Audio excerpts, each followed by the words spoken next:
an oil change, and he is so generously letting me use his car for a tutorial. Here's what you'll need: a drain pan, an oil filter wrench, an oil filter, a crush washer, a funnel, the right oil for your car, a ratchet wrench and appropriate socket, a torque wrench, a wheel chock, a jack stand, and a car jack. Here we have two kinds. The one on the left is a scissor jack and came with the car. The one on the right is a floor jack and is more robust. We'll use the one on the left because chances are that's what you're working with. So first you want to take the wheel chock and put it behind your wheel so it doesn't roll. Place your jack underneath the car. Your owner's manual will specify where your proper lifting location is.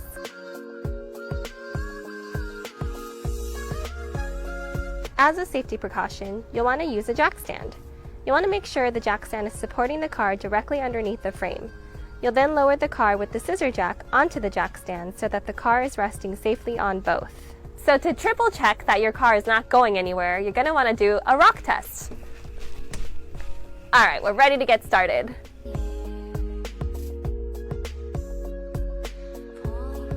Place your tray approximately where you think the oil will drain.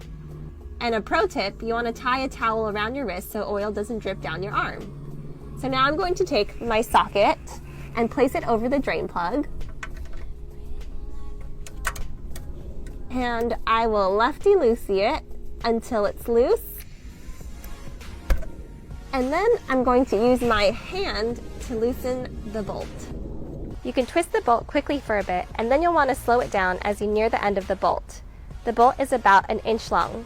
You'll want to swiftly remove it because the oil will come pouring out. Be sure to continuously reposition the oil pan accordingly.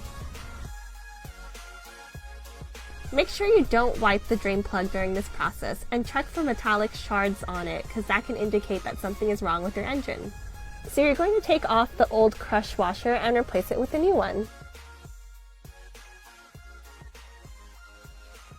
So now you'll put the drain plug back on.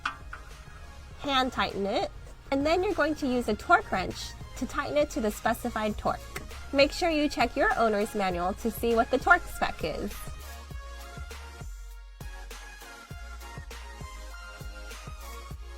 Alright, so take your oil filter wrench and position it over the oil filter.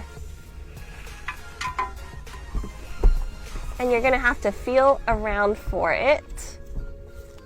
And make sure you clamp it really tight. And then you're going to pull the pan over and position it under the oil filter. After you've loosened the oil filter, you can use your hand to remove it. Be careful and remove it quickly because oil will start dripping down your hand.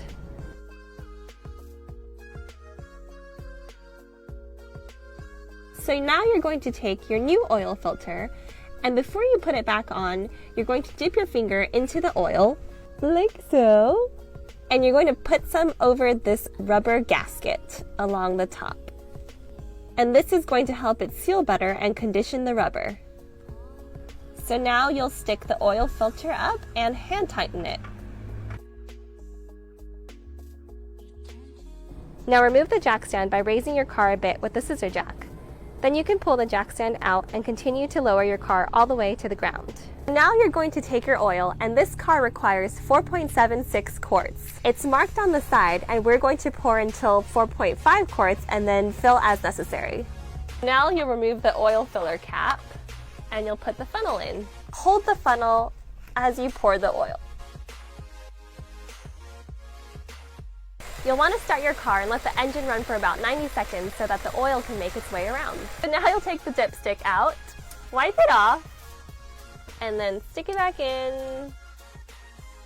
Pull it out to check to see where the oil is. So it looks great. The oil falls between the two dots. So we're good. If the oil wasn't between the two dots, you'll want to fill accordingly. Alright, so that's a wrap. It took me just about an hour. So changing your oil for the first time actually costs about the same as taking it in. But every time after that, you'll just have to purchase the oil. With the old oil, you'll want to pour it carefully back into the oil container and take it back to your auto store.